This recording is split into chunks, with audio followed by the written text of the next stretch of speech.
I wanted to talk today a little bit about overcoming fear.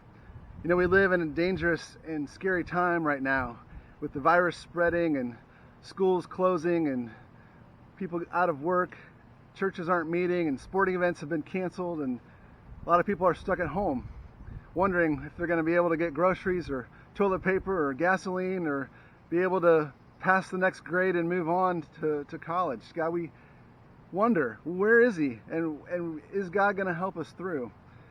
And I wanted to share these words of encouragement with you from Isaiah 41:40. It says, "Don't be afraid, for I am with you. Don't be discouraged, for I am your God. I will strengthen you and help you. I will hold you up with my victorious right hand." You know, I kind of scratch my head and wonder, and I'm looking around at the world and things, and why shouldn't we be discouraged and afraid? Well, because of where God is.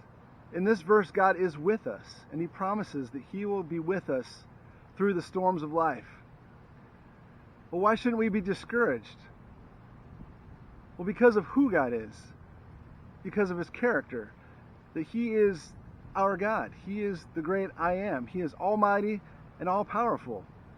And even though the world seems like it's in chaos, God is still faithful and in control.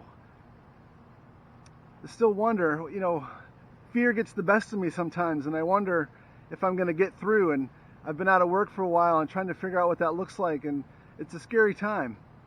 But Isaiah continues on. He says, why shouldn't we be discouraged and afraid? Because God will strengthen us and help us. That he wants to hold us up. That he's going to provide for your next meal. He's going to help your kids with school. He's going to help you, if you're a student, get through the Zoom classes that you're taking. He might be wondering if you're going to make it. But you know what? Reach out to him today and ask God, and he will strengthen you and help you. And the last part, why shouldn't we be discouraged or afraid?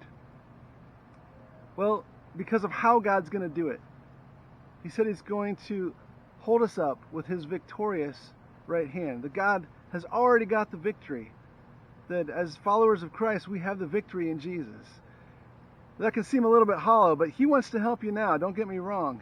He wants to provide food and finances and shelter and help and health. Maybe you've got some loved ones who are sick. And I'll pray for healing for you and for them and for God's provision. But he has already got the victory, and he wants to give you and me victory over the darkness we feel. Maybe you feel like you're drowning in worry and you're stuck in fear. Well, know this. Take heart. God wants to help you, and he is our God. He is with us. He will strengthen us, and he will give us the victory. Okay, now it's your turn. Why don't you share a 2 or 3 minute video of a way that God has given you strength or helped you through these hard times? Maybe you've had to overcome some obstacles, but maybe you could share how God has helped you overcome some fear.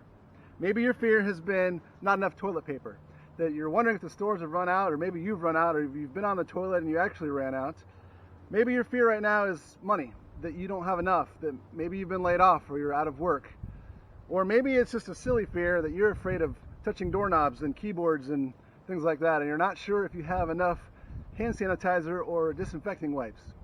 Well, whatever your fear might be, share with us how God has helped you overcome and have victory. Thanks, and we'll talk to you soon.